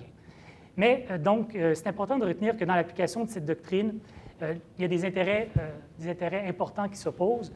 D'un côté, bien entendu, l'intérêt de l'employeur de protéger ses innovations et ses inventions qu'il a développées au prix d'efforts et d'investissements considérables, et aussi de continuer d'innover en ayant l'assurance que ses secrets commerciaux seront protégés. De l'autre côté, bien entendu, l'intérêt ou le droit de l'employé à la mobilité sur le marché du travail et son droit de gagner sa vie. Au Québec, cette doctrine a été appliquée en tenant compte des obligations de loyauté et de confidentialité dont José nous a parlé, édictées à l'article 2088 du Code civil. 2 éléments principaux sont analysés par la Cour. Les renseignements que l'ex-employeur cherche à protéger doivent être des secrets commerciaux ou des renseignements qui justifient une protection, et la divulgation de ces secrets ou ces informations doit être inévitable et imminente. Donc, je vous donne 2 exemples. Donc, l'affaire Lawrence Home Fashion. Dans cette affaire, la Cour a émis une ordonnance de sauvegarde empêchant au défendeur Sewell de travailler pour un nouvel employeur, qui était dans ce cas-ci Cheftex, malgré l'absence d'une clause de non-concurrence ou de confidentialité. La Cour a conclu que même avec les meilleures intentions et en présumant de la bonne foi de Sewell, il pourrait lui être très difficile, sinon impossible, de ne pas faire usage, d'une façon ou d'une autre, des informations confidentielles qu'il avait acquises chez Lawrence Fashion Home, notamment dans le cadre d'une stratégie pour obtenir plus d'affaires d'un client important. Dans ce cas-ci, c'était Sears, et au détriment de Lawrence Fashion Home. Donc, tant que ces informations, la Cour a dit que tant que ces informations-là n'étaient pas périmées ou rendues inutiles, Cheftex, le nouvel employeur, aurait alors un avantage important et injuste sur Lawrence concernant ce client important qui était Sears. Donc, il est vrai que Sewell n'avait pas signé de clause de non-concurrence ou de non-sollicitation avec Lawrence Fashion Home et que la libre concurrence est la règle et non l'exception. Néanmoins, la Cour a établi que la libre concurrence avait des limites et que, dans un tel contexte, on ne pouvait nier que la concurrence que ferait Sewell serait déloyale et par conséquent illégale. La Cour a donc accordé l'injonction. Dans la 2e décision, édition CEC, encore une fois, un cas d'application de doctrine inévitable, mais la Cour l'a rejeté, en fait, l'a considéré, mais l'a rejeté. Et Mme Hoff, dans cette affaire, avait quitté édition CEC pour aller chez un compétiteur. Et alors qu'elle était chez CEC, vice-présidente et rendue chez le nouvel employeur, également vice-présidente et en charge de la création du nouveau matériel pédagogique de ce concurrent.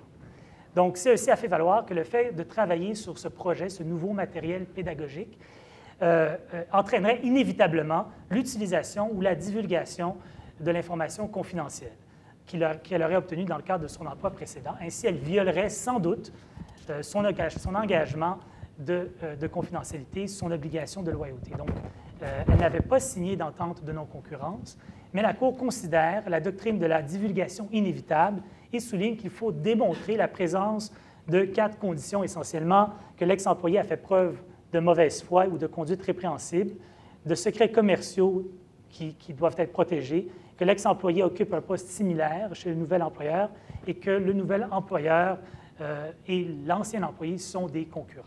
Donc, la Cour a rejeté dans ce dossier-ci l'injonction permanente, vu l'absence de mauvaise foi de l'ex-employé, l'absence d'une clause de non-concurrence, et a énoncé que plusieurs principes fondamentaux du droit civil québécois seraient violés dans ce cas-ci: la présomption de bonne foi, le principe de liberté de travail et le principe de la libre concurrence. Donc, même si la doctrine a été reconnue, ça demeure toujours un défi de convaincre la Cour qu'elle devrait s'appliquer en l'absence de clause, en l'absence d'un contrat, et de ne plaider que la doctrine de la divulgation inévitable en jonction avec l'article 2081. Donc, avant que j'aborde la question des recours en dommages-intérêts, Alexandre, tu nous as parlé, tu nous as glissé un mot là, sur le recours en injonction et le recours à Anton Piller. Le recours en injonction, c'est souvent le premier réflexe là, parce qu'on veut stopper l'hémorragie. Peux-tu nous dire plus concrètement là, les critères que l'employeur va devoir rencontrer s'il veut se prévaloir et justifier une ordonnance comme celle-là? En fait, pour l'injonction, c'est définitivement le premier réflexe, c'est la première chose qu'il faut considérer.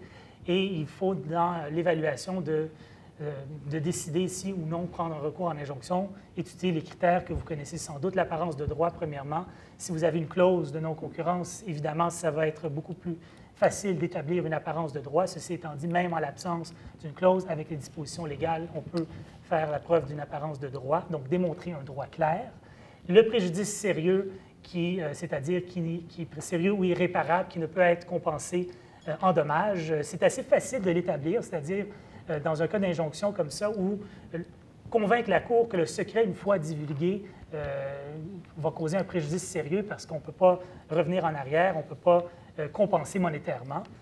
La prépondérance des inconvénients, quelle partie subira le plus grand préjudice si on accorde ou on refuse l'injonction? Ici, ça risque d'être plus difficile parce que, comme j'ai dit tantôt, dans la balance, il va y avoir le droit de l'employé de gagner sa vie, la libre concurrence versus la protection de l'information. Donc, c'est souvent à ce niveau-là que ça peut jouer. Et pour l'injonction provisoire, il faut démontrer l'urgence qui peut résulter de l'imminence d'un vol de secrets commerciaux si vous agissez assez rapidement, ou parfois pour d'éviter la divulgation imminente du secret commercial. Donc, je dirais par expérience que si vous n'êtes pas assez confiant d'avoir gain de cause sur l'injonction provisoire, il faut quand même bien y penser, parce que ça peut avoir l'effet d'un coup d'épée dans l'eau si vous n'êtes pas assez solide, que vous intentez l'injonction, qu'elle est rejetée au stade provisoire. Alors là, ça risque non seulement, vous n'aurez pas d'ordonnance, mais encourager le fautif, l'ex-employé, de continuer dans ses démarches, et vous risquez de vous retrouver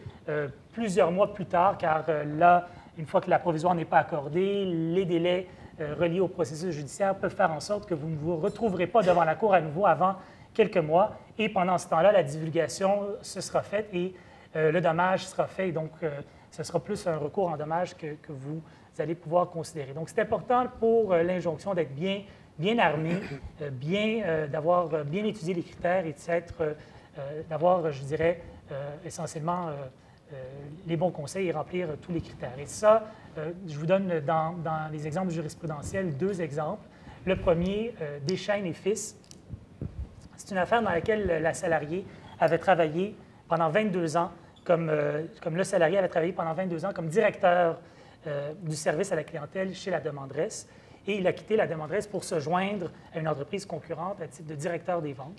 La demanderesse prétend que le salarié lui livre une concurrence déloyale en sollicitant sa clientèle et ses fournisseurs.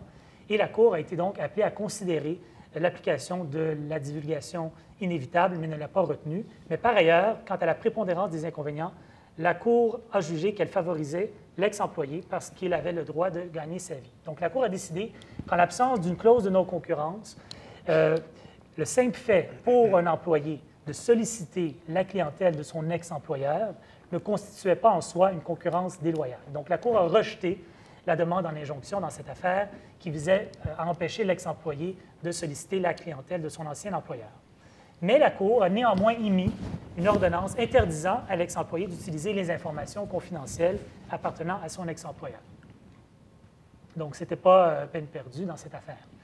ING Canada, c'est un autre exemple où le défendeur, qui était gestionnaire de portefeuille chez ING, annonce qu'il va démissionner pour fonder sa propre entreprise et qu'un des clients importants, fonds AGF d'ING, va lui confier la gestion de son fonds. Donc, dans ce cas-ci, il y avait une entente de confidentialité qui avait été conclue entre les parties et la demanderesse cherchait à obtenir une ordonnance de sauvegarde pour empêcher l'ex-employé d'utiliser des informations confidentielles et des secrets commerciaux. Donc, quant à l'information confidentielle, le tribunal conclut qu'ING n'a pas rempli son fardeau de prouver l'existence d'une recette secrète inconnue d'AGF et qui serait la propriété exclusive d'ING. Donc, ING n'avait pas établi l'apparence de droit et la Cour ajoute que même s'il y avait eu apparence de droit, les conclusions qui étaient recherchées par ING étaient beaucoup trop larges et beaucoup trop vagues. Elle a donc rejeté la requête pour l'émission d'une ordonnance de sauvegarde et la Cour d'appel a confirmé cette décision.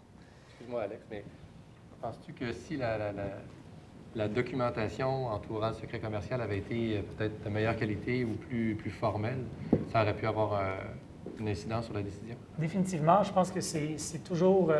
le plus on a d'éléments de preuve écrits et le mieux on est placé pour établir, je pense, tous les critères. Et tu peux même avoir...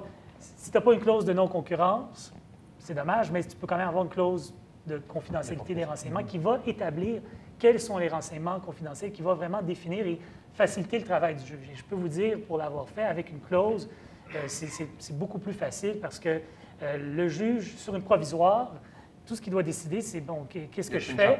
Hein? Et c'est urgent, la provisoire est valide pendant 10 jours, ça a l'air d'avoir une apparence de droit, alors il va peut-être facilement vous donner gain de cause si votre clause est claire, plutôt que si vous y allez uniquement sur les dispositions de la loi. Puis une fois que vous avez la provisoire, là, vous avez le long bout du bâton, puis c'est plus facile après ça, soit de négocier ou vous vous retrouvez dans le driver's seat à ce moment-là.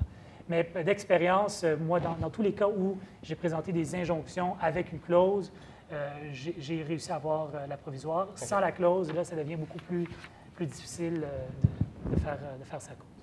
Et là, on est rendu à l'ordonnance Anton-Pillar.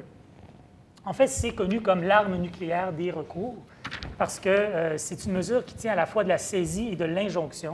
Et c'est essentiellement un mandat de perquisition qui est obtenu sans préavis, qui est obtenu ex parte et qui vous permet de pénétrer au domicile ou dans le lieu de travail d'un ex-employé avec un huissier, avec la police, de saisir des documents, de prendre des supports informatiques sur lesquels des éléments de preuve pourraient se trouver et de rapatrier ces éléments-là pour en éviter la destruction. Donc, elle n'est accordée que dans des cas très, très, très exceptionnels. Et les conditions qui donnent ouverture sont donc les suivantes. Un droit d'action prima facie, donc un commencement de preuve très solide, un préjudice réel très grave pour le demandeur, donc une forte probabilité d'un préjudice ou d'un dommage sérieux et irréparable, une preuve manifeste que le défendeur a en sa possession des documents pouvant servir de preuve et qu'il est réellement possible ou probable qu'il les détruise, et une pleine divulgation de faits justifiant la demande, c'est-à-dire il faut avoir une transparence absolument complète quand on se présente devant le tribunal pour une telle injonction. Donc même, je dirais, mettre de l'avant les points qui peuvent être faits de notre dossier, parce que sinon, ça peut nous revenir et il peut y avoir des recours en dommages ensuite intentés contre le requérant qui a pris une telle injonction sans être très transparent. Donc, en cas de refus de se laisser saisir, alors c'est le processus d'outrage au tribunal qui interviendra contre la personne qui est visée par l'injonction. Donc, les effets sont doubles: protéger des éléments de preuve qui sont nécessaires à un litige et assurer le respect, le droit de propriété, reprendre ce qui nous appartient et qui est en possession du requérant. Dans un exemple qui est cité, Arrivac contre Achacha, dans cette affaire, l'employeur fabriquait et distribuait des produits pharmaceutiques pour animaux. Il prétend que son directeur scientifique a violé son obligation de non-concurrence, de confidentialité et de loyauté en utilisant sans autorisation des secrets commerciaux de l'entreprise. Donc, l'employeur ignore l'utilisation que l'employé aurait pu faire de ces secrets commerciaux auxquels il a eu accès. Donc, dans ce cas-ci, ce n'est pas le cas d'un employé qui quitte, mais d'un employé toujours à l'emploi de l'employeur, mais qui, au profit d'une compagnie qu'il a lui-même fondée, utilise les renseignements qui appartiennent à son employeur. Donc, la Cour en est venue à la conclusion que le droit d'action d'Arivac était a priori solide et qu'il y avait des éléments de preuve sérieux qui permettaient de croire que l'employé avait contrevenu à ses engagements de non-concurrence, de non-sollicitation. Il y avait aussi des bonnes chances que l'employé, dans cette affaire, détruise les éléments de preuve s'il avait appris qu'un recours était intenté contre lui. Donc, la Cour a accordé l'injonction et a énoncé des critères que les conclusions d'une ordonnance une ordonnance anti-pilote doit avoir. Il faut qu'elle soit bien circonscrite. Donc, il faut que le moment où l'ordonnance doit être exécutée soit bien défini. Il faut que les personnes autorisées à faire l'exécution ou la saisie soient bien identifiées. Il faut que les personnes qui agiront à titre de gardien des biens saisis soient bien identifiées également. Il faut que le droit de la personne visée par l'ordonnance à consulter un avocat soit indiqué. L'obligation aussi imposée aux saisissants de procéder à l'inventaire des biens saisis rapidement et la nomination d'un avocat indépendant. C'est assez particulier dans ce cadre de ce recours-là. Non seulement vous retenez votre avocat, mais il faut qu'il y ait un avocat indépendant qui supervise l'exécution de l'ordonnance. Donc, c'est un processus qui, vous le comprendrez, va être très, très coûteux et c'est vraiment une procédure extraordinaire qui exige des critères absolument stricts soient suivis. Donc, si ces deux recours, ordonnance anti-pillar et injonction, ne sont plus disponibles, soit parce que le secret a été dévoilé, qu'il y a trop de temps qui s'est écoulé, vous allez avoir, malheureusement ou peut-être heureusement, un recours en dommages. Et Josée, tu vas nous en dire un mot. Oui, donc en plus évidemment des recours qu'Alexandre vient d'élaborer plus en détail, il y a toujours le recours en dommages, mais le défi dans un recours en dommages, c'est de démontrer, oui, la faute du salarié, mais également que cette faute-là a été génératrice de dommages pour l'employeur. Et je vais vous illustrer là, au moyen de causes jurisprudentielles que souvent, malgré les prétentions de l'employeur, l'employeur va être incapable là, de faire la preuve des dommages subis. J'en profite également pour vous mentionner que, comme employeur, vous avez une responsabilité aussi au niveau des employés que vous engagez et qui proviennent de concurrents. Parce que dans plusieurs décisions en droit du travail où ce sont des recours en dommages, les dommages, en fait, le recours va être pris tant contre l'ancien employé que contre son nouvel employeur. Donc, vous ne pouvez pas, comme employeur, vous laver les mains de la situation. Vous devez être au courant des obligations que votre nouveau salarié avait peut-être à l'égard de son ancien employeur et également vous assurer que votre nouveau salarié va respecter son obligation de loyauté au risque de vous retrouver, vous, comme nouvel employeur, condamné à payer, à verser des dommages à l'ancien employeur du salarié. Donc, j'ai sélectionné 3 causes qui me semblaient intéressantes parce qu'elles illustrent bien les difficultés un petit peu et les causes, ce sont des causes aussi où les faits sont assez standards. On retrouve plusieurs décisions dans ces... avec des faits similaires. Donc, la première décision est celle rendue dans Gilles Michel contre Michel par la Cour supérieure. Ici, c'était un employeur qui était spécialisé dans la fabrication de toits de bateaux en toile. Donc, c'est assez précis. Et donc, il poursuivait son ancien salarié qui avait travaillé pendant 24 ans à titre de patroniste. Donc, c'est lui qui faisait les patrons des fameux toits.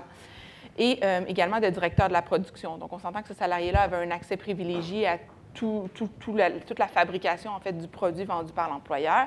Et donc, 2 ans après la fin d'emploi, après la démission du salarié, l'employeur constate qu'un de ses principaux clients s'est procuré ailleurs des toits qui sont semblables à ceux que lui fabrique, qui sont fabriqués par son entreprise. Donc, il reproche au salarié d'avoir violé son obligation de loyauté en volant, ni plus ni moins, ses patrons.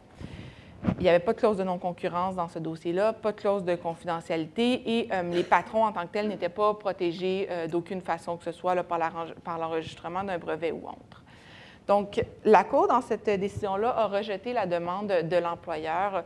Et c'était intéressant de voir justement les développements qui vont être faits par le juge sur la distinction entre les connaissances d'un salarié qu'il a acquis dans le cours de son emploi, que je parlais plus tôt, et l'information confidentielle qu'il peut avoir volée à son ancien employeur. Donc ici, l'employeur a été incapable de démontrer que le salarié avait quitté avec des données spécifiques, des informations confidentielles ou des échantillons qui auraient permis, en fait, de lui donner un avantage indu dans ce secteur d'activité-là. Ce que les faits ont démontré, c'est que le client en question est arrivé chez l'ancien salarié avec un échantillon des toits en toile, là, et le salarié, simplement au moyen de ses compétences, de ses connaissances et de son habileté, a reproduit un produit qui était tout à fait similaire à ce que le client achetait chez son ancien employeur.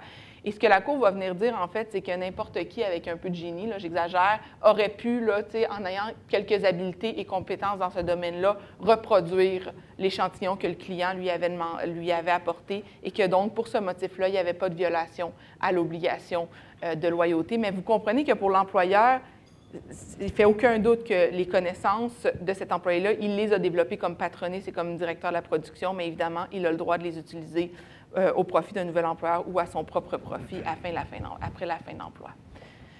Dans l'affaire Mitrivis, l'employeur exploite une entreprise qui est spécialisée dans la distribution d'attaches pour automobiles et il poursuit 3 ex-salariés qui occupaient respectivement des postes de représentants, de gérants et de secrétaires comptables.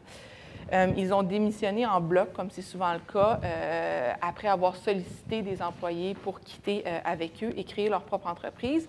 Et donc, l'employeur réclame environ 390 000 $ à titre de dommages-intérêts pour manquement à leur obligation de loyauté parce qu'encore dans ce cas-là, on n'a pas de clause de non-concurrence de signer ou de clause de confidentialité.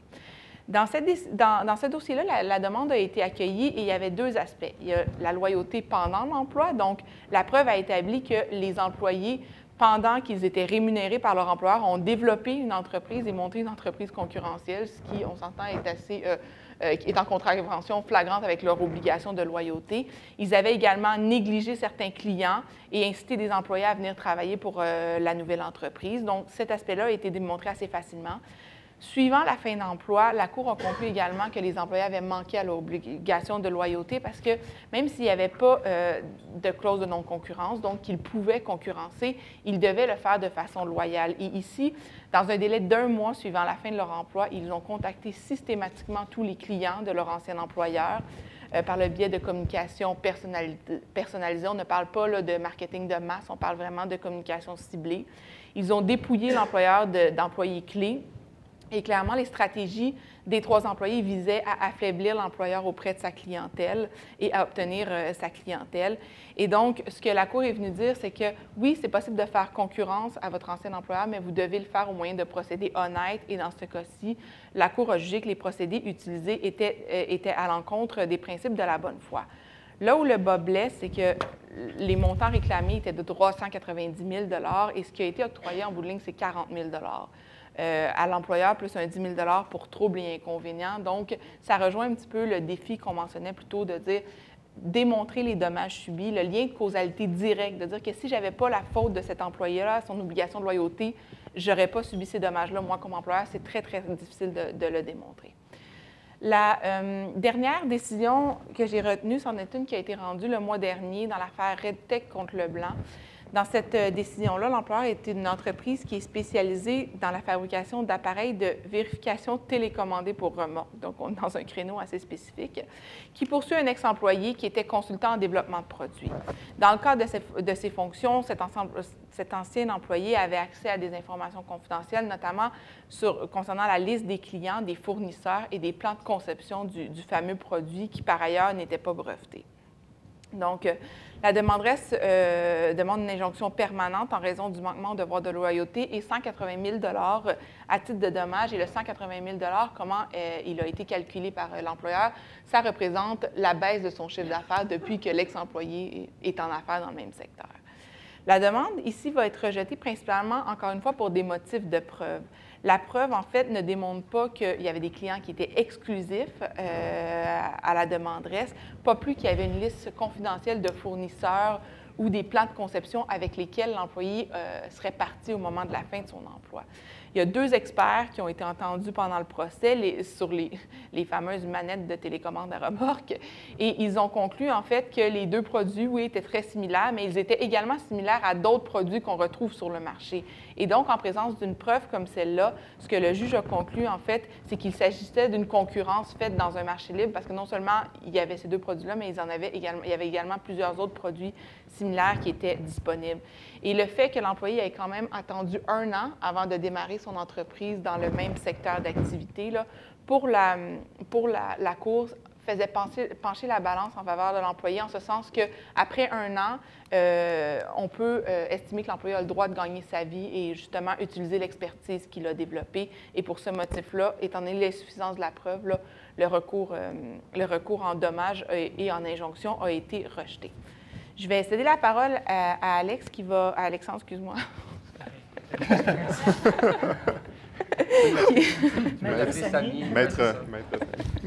Qui va conclure en vous parlant des 2 articles du Code civil du Québec qui parlent expressément du secret commercial.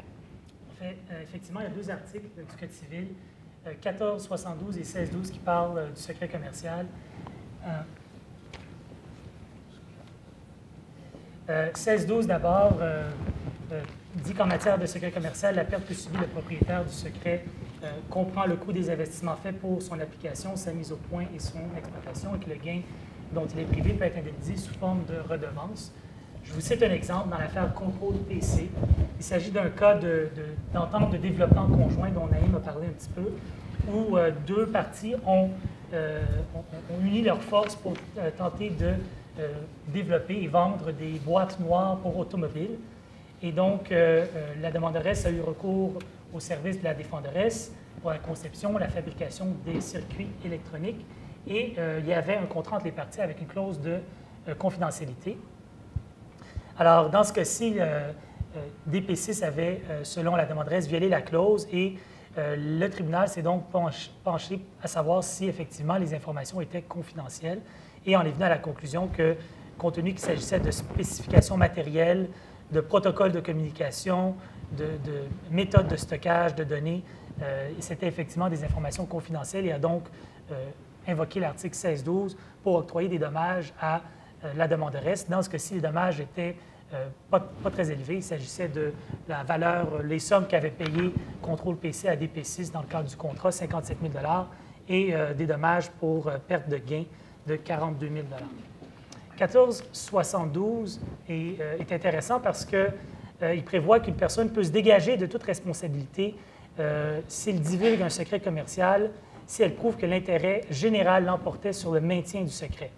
Donc, notamment que la divulgation du secret était justifiée par des motifs liés à la santé ou à la sécurité publique. C'est finalement les lanceurs d'alerte. Exact, c'est exact. Donc, l'exemple que je cite ici, dans l'affaire Saint-Romuald, il s'agissait d'un pompier de la ville qui avait été suspendu suite à des propos alarmistes qu'il aurait tenus quant à l'état des camions citernes de la ville. Et il aurait tenu, en fait, ces propos-là en public lors d'une assemblée du conseil municipal.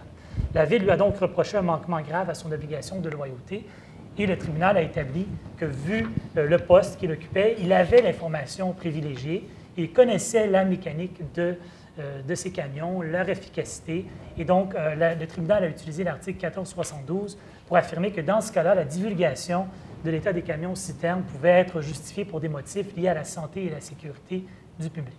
Donc, la suspension a été annulée et le tribunal a soulevé que la Ville n'a apporté aucune preuve pour contredire les propos de l'employé. Ce qui m'amène au dernier sujet, en fait, pour vous parler rapidement des ordonnances de confidentialité en matière commerciale. Parce que c'est important de garder à l'esprit que si vous intentez un recours judiciaire, les pièces que vous allez déposer dans le cadre de ce recours seront automatiquement rendues publiques.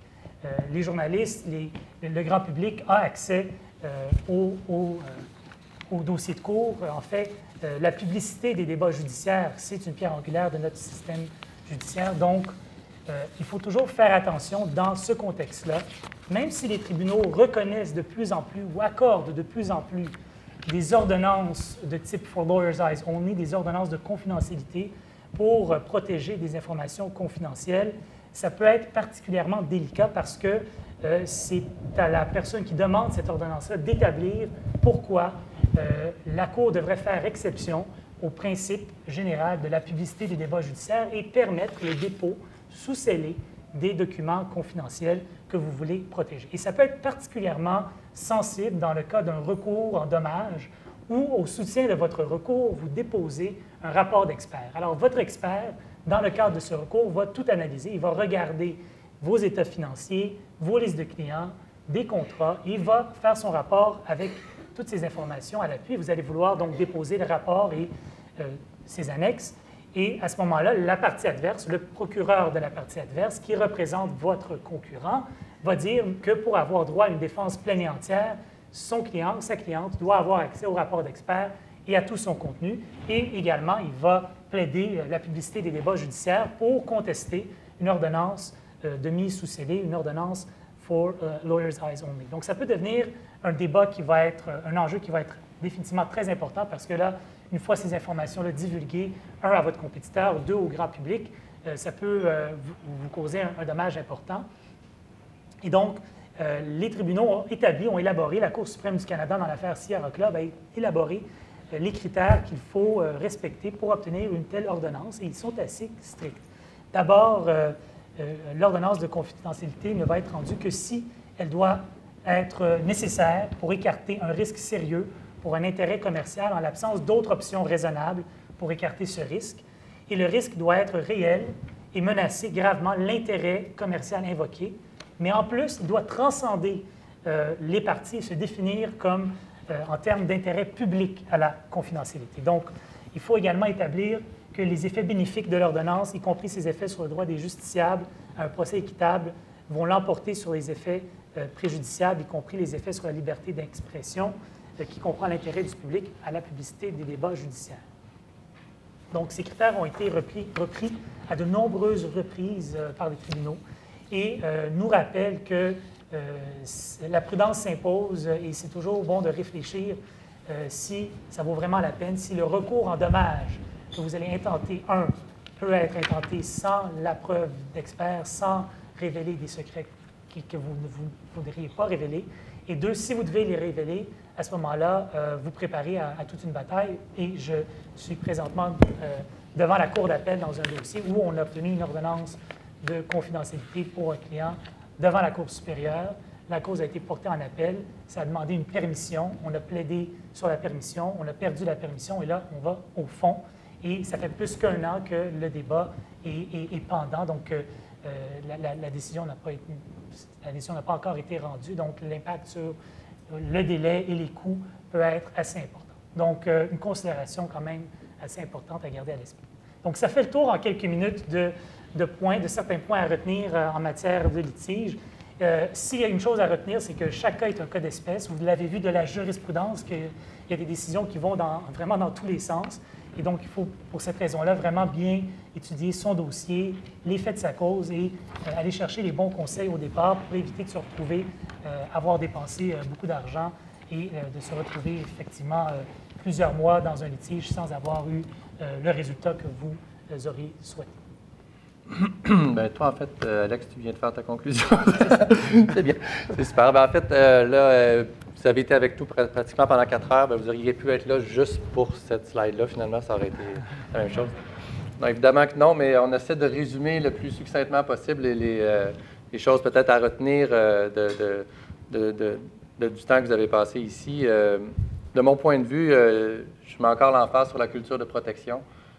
Pas la culture de secret, pas la culture de conspiration, seulement la culture de protection. Se donner les moyens de prendre une décision d'affaires éclairée sur l'usage qu'on entend faire de nos secrets commerciaux, mais en général là, de notre propriété intellectuelle. Puis ça va aussi de pair avec le fait de documenter puis de formaliser les procédures et les ententes qui pourraient rester autrement tacites dans l'entreprise. Et honnêtement, en ayant des ententes qui vont être explicites de ce que vous allez éviter, c'est, vous allez d'un, être capable de mesurer les risques que vous prenez avec votre propriété intellectuelle, puis éventuellement, vous pourrez aussi éviter bien des conflits avec d'autres parties. Moi, je suis désolé, Alex, d'éviter des conflits, mais ça se peut effectivement que ce soit le résultat qu'on obtienne. C'est souvent inévitable. Oui. Donc, de mon côté, moi, ce que je vous dirais comme chose à retenir, c'est vos employés. C'est eux qui vont être excusez-moi du l'anglicisme, mais les enablers, c'est-à-dire c'est eux qui vont pouvoir vous aider à garder votre information confidentielle. Oui, c'est vrai qu'il peut y avoir des fuites, puis ça peut être par eux, mais en grande majorité, je vous dirais, c'est eux qui vont vous aider à pouvoir les garder. Donc, ce que ça prend, c'est de faciliter les processus pour eux, de faciliter la formation, d'aider à apprendre, parce que personne, comme je le disais, personne n'arrive au monde en connaissant c'est quoi un secret commercial, qu'est-ce que c'est une information confidentielle qui pourrait divulguer et causer des risques à l'entreprise. Donc, ça va de pair aussi avec la reconnaissance. Donc, si au niveau de la recherche et développement, vous avez des employés qui produisent et créent des nouvelles innovations, des inventions, quelque chose qu'il faut protéger, donc ce serait bien de votre part de pouvoir avoir une certaine forme de reconnaissance. Donc, c'est plusieurs takeaways dans le fond. De mon côté, je vous dirais de continuer à bien écouter ce que Benoît et Thierry ont dit, parce que, comme on l'a vu avec José et Alexandre, il y a du travail à faire si les contrats ne sont pas bien rédigés. Je mettrais vraiment l'emphase sur le dynamisme. C'est-à-dire que, puis vous l'avez probablement vu, peut-être vous avez été dans une situation où, dans le cadre de votre entreprise, il y a peut-être une recette pour un produit en particulier que vous faites. Pendant que vous essayez de voir si c'est quelque chose qui pourrait avoir une valeur commerciale, vous réalisez à un moment donné que peut-être pas, mais il y a des fois des valeurs résiduelles. Très souvent, il y a de l'innovation à l'interne qui demeure, puis je m'excuse du franglais, mais dormant, et qui peut être utilisée plus tard. Et je pense que ça, c'est très important d'y penser quand vous avez des contrats avec des tiers, c'est-à-dire quelle pourrait être la valeur éventuelle de ce secret commercial après la fin du contrat, dans un cadre autre que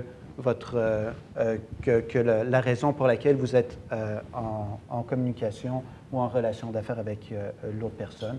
Et donc, pour revenir au document qui évaluait la valeur du secret commercial, ce sera mon dernier point. Si vous achetez une entreprise et que cette entreprise vous dit, en 2013, nous avons décidé que le secret commercial était la meilleure des choses à cause de nos moyens de l'époque. Maintenant, en 2017 ou l'année prochaine, cette évaluation doit être faite à nouveau. Et je pense que c'est très important, on revient toujours à la base, pourquoi est-ce qu'on achète une entreprise? Est-ce que les décisions d'affaires qui ont été prises à l'époque demeurent les bonnes? Et est-ce que ce que vous comptez faire, par exemple une imprimante 3D, est-ce que ce que vous comptez faire peut avoir un impact très négatif sur justement ce secret commercial?